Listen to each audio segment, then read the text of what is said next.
우리 민수기 31장 1절부터 12절까지 말씀입니다. 우리 한번 같이 읽을까요? 1절부터 12절까지 말씀입니다. 여호와께서 모세에게 말씀하여 이르시되 이스라엘 자손의 원수를 미디안에게 갚으라. 그 후에 내가 내 조상에게로 돌아가리라. 모세가 백성에게 말하여 이르되 너와 함께 있는 사람들 가운데서 전쟁에 나갈 사람들을 무장시키고 미디안을 치러 보내어 여호와의 원수를 갚되 이스라엘 모든 지파에게 각 지파에서 1000명씩을 전쟁에 보낼지니라 하매 각 지파에서 1000명씩 이스라엘 100만 명 중에서 12,000명을 택하여 무장을 시킨지라. 모세가 각 지파에 1000명씩 싸움에 보내되 제사장 엘르아살의 아들 비느아스에게 성소의 기구와 시노나팔을 들려서 그들과 함께 전쟁에 보내매 그들이 여호와께서 모세에게 명령하신 대로 미디안을 쳐서 남자를 다 죽였고 그 죽인 자 외에 미디안의 5 왕을 죽였으니 미디안의 왕들은 에이와 레겜과 수르와 후르와 레바이며 또 부올의 아들 발람을 칼로 죽였더라. 이스라엘 자손이 미디안의 부녀들과 그들의 아이들을 사로잡고 그들의 가축과 양떼와 재물을 다 탈취하고 그들이 거처하는 성읍들과 촌락을 다 불사르고 탈취한 것, 노략한 것, 사람과 짐승을 다 빼앗으니라. 그들이 사로잡은 자와 노략한 것과 탈취한 것을 가지고 여리고 맞은편 요단 강가 모압 평지의 진영에 이르러 모세와 제사장 엘르아살과 이스라엘 자손의 회중에게로 나아오니라. 아멘.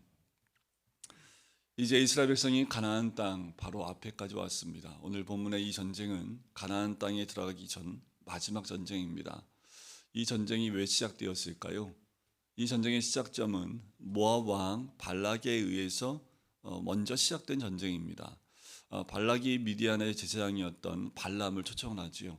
그리고 이스라엘을 저주해 달라고 얘기합니다.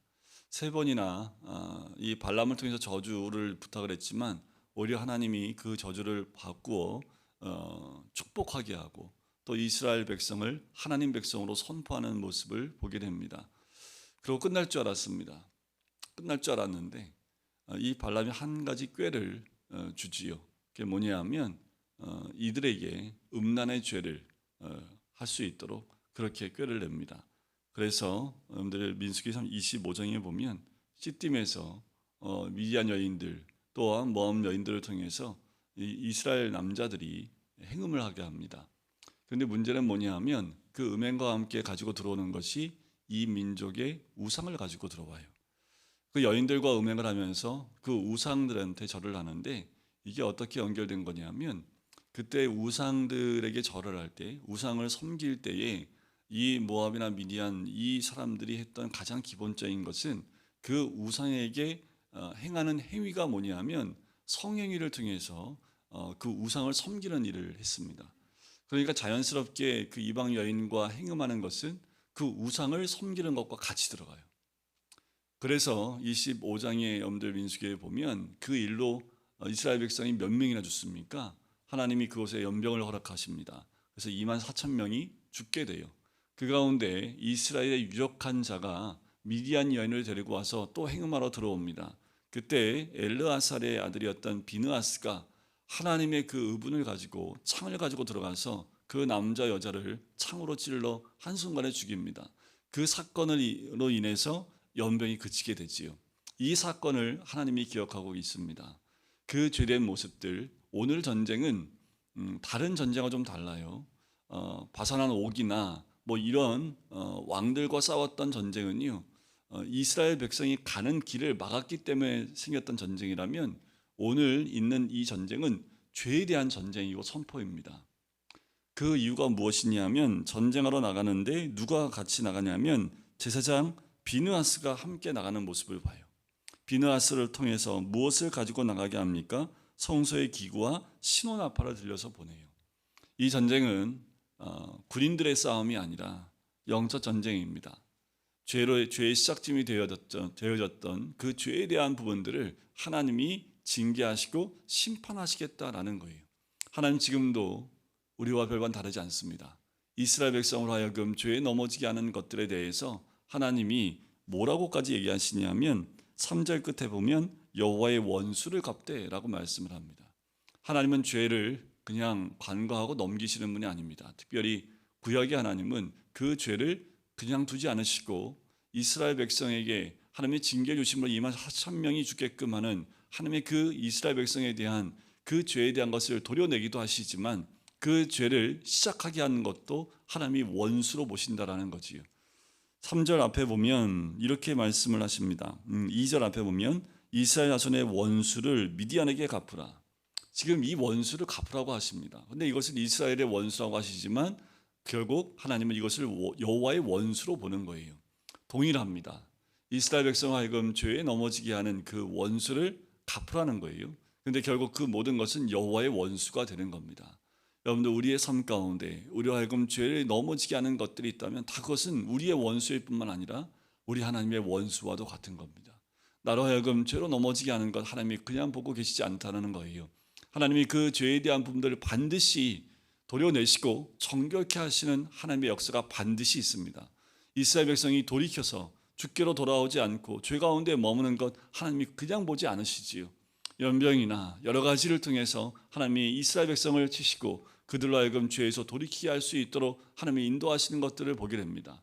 때로는 모세를 통해서 내가 이 백성을 다 심판하여 없애버리고 너를 통해서 새롭고 강한 민족을 일으키겠다라고까지 말씀하신 분입니다. 하나님이 미워하는 것은 이스라엘 백성이 아닙니다. 하나님이 미워하고 하나님이 싫어하는 것은 이 땅에 보기 싫어하는 것들이 아닙니다. 하나님이 제일 싫어하는 것은 죄입니다.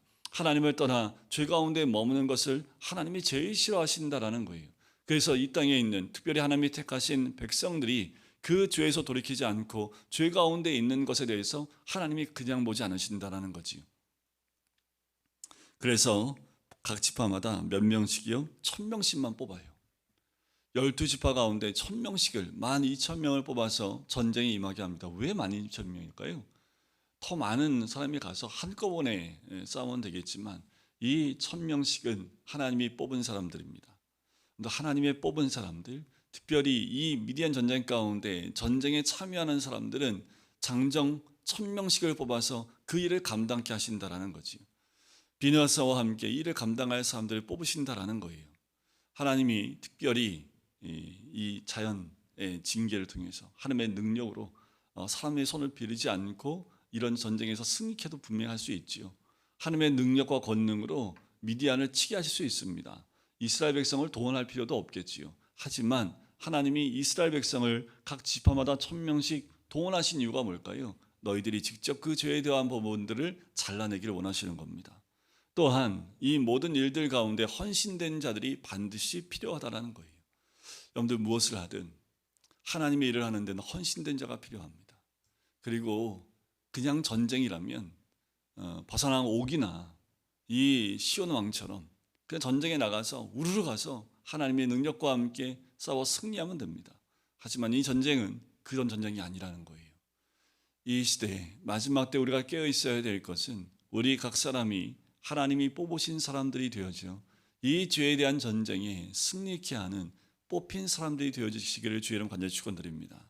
지금은 자다가 깰 때가 되어졌고 무엇보다 우리가 깨어서 간구하며 주님과 함께 이 영적 전쟁에 나아가야 될 사람들을 지금 뽑고 계시고 특별히 비느하스를 통해서 성소의 기구와 신호나팔을 들려서 보내는 것처럼 하나님이 이 신호에 따라 이 백성들과의 전쟁에 함께 동행하시는 것을 보게 됩니다.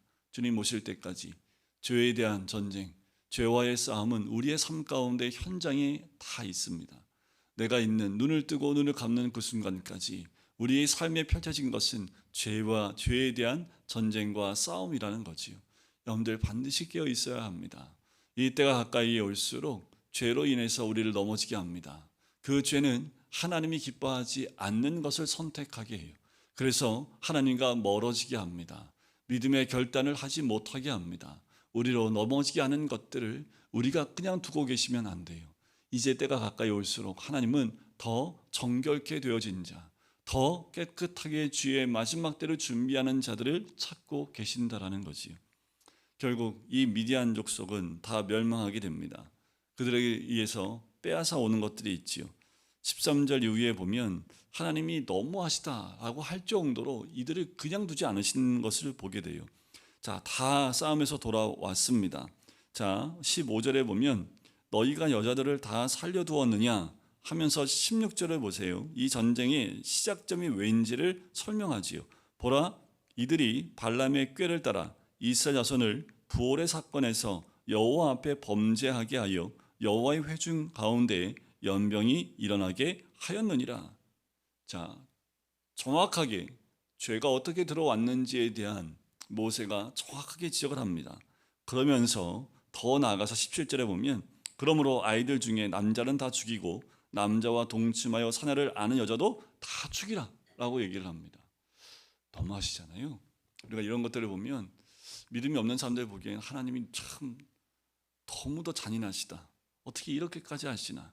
그런데 이것은 우리의 육적 전쟁으로 보는 것보다 이것을 이렇게까지 기록해 놓으신 이유가 뭘까요?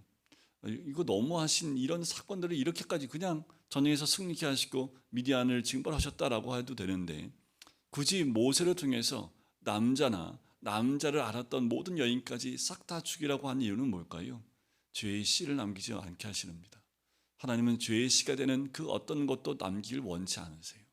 우리의 삶 가운데 있는 죄의 씨들이 남겨 있기를 원치 않습니다. 모세는 다 죽이게 하는 거지요. 죄의 씨앗까지 완전히 다 제거하길 원하십니다. 우리의 삶 가운데에도 마찬가지라는 거예요. 이스라엘 백성을 하여금 이것을 통해서 교훈하시는 거지요. 죄의 씨를, 죄의 뿌리를 남기지 말라는 겁니다. 우리가 쓴 뿌리를 남겨놓으면 언젠간 그 뿌리에서 또 싹이 나고 또 무엇인가 자라나서 우리로 하여금 넘어지게 하는 것들이 된다라는 겁니다. 그리고 전쟁에 나갔다 온 사람들을 어떻게 해요? 19절에 보면 너희는 이레 동안 진영 밖에 주둔하라. 누구든지 살인자나 죽임을 당한 사체를 만진 자는 셋째 날과 일곱째 날에 몸을 깨끗하게 하고 너희의 포로도 깨끗하게 할 것이다 라는 거예요. 정결케 하고 들어오라고 얘기합니다. 자, 이것을 보더라도 이들의 전쟁은 그냥 전쟁이 아니라 죄에 대한 전쟁이었고 그 죄 전쟁에서 승리하고 돌아온 이들이 그 죄와 가까이 했을 때 그 모든 것까지도 하나님이 정결케 하는 의식을 통해서 깨끗하게 하고 이스라엘 본진으로 들어오라 라고 이야기하는 거지요. 여러분, 우리 그리스도인들은 이 전쟁의 최전방에 있는 사람들입니다. 최전방에서 죄와 싸우는 사람들이고 또 예수 그리스도의 이름과 그 보혈로 승리하며 선포하는 거지요. 우리가 어떻게 이길 수 있습니까? 주의 거룩한 보혈이 아니면 이길 수 없습니다. 우리가 나가서 전쟁에서 승리할 수 있는 방법은 어둠의 영이 가장 힘들어 가장 무서워하고 또 힘을 쓸 수 없는 것은 예수의 피밖에 없습니다. 예수의 피 외에는 우리에게 그 어떠한 것도 준 적이 없어요. 예수님이 십자가에서 흘리신 그 보혈이 모든 죄를 끊었고 어둠을 끊었고 사단의 모든 계계를 끊은 것처럼 지금도 우리의 삶 가운데 가장 필요한 것은 예수 그리스도의 보혈의 능력입니다. 우리의 삶 곳곳에 그 보혈이 있어야 우리는 전쟁에서 승리할 수 있는 거지요. 이 전쟁은 거룩한 전쟁입니다. 우리의 삶 가운데 있는 영적 전쟁과 동일합니다. 이제 이스라엘 백성은 마지막 전쟁 가운데 승리했고 이 전리품을 나누면서 마지막 전쟁에서 죄의 모든 것을 끊고 이제 하나님이 허락하신 가나안 땅으로 들어가기 위해 준비하는 과정으로 들어가게 됩니다.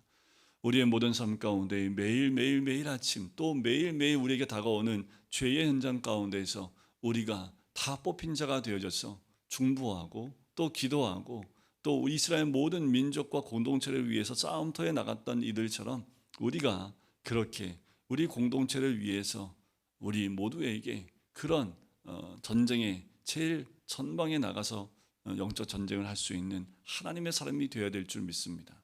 우리가 그만큼 기도하고 그만큼 예수 그리스도의 보혈을 의지하며 또 나아가는 하나님의 사람들, 결과는 나와져 있지요. 결과는 승리로 이미 나와져 있고 예수님께서 십자가 위에서 이미 승리를 선포하셨던 것처럼 우리의 삶 가운데 그 승리를 선포하며 또 십자가를 곳곳에 세우기만 하면 되는 거지요. 우리에게 그 십자가가 있고 그 보혈이 있기에 오늘도 주님 안에서 승리하며 하나님의 은혜를 누리는 우리 모든 성도님 되시기를 주의 이름으로 간절히 축원드립니다.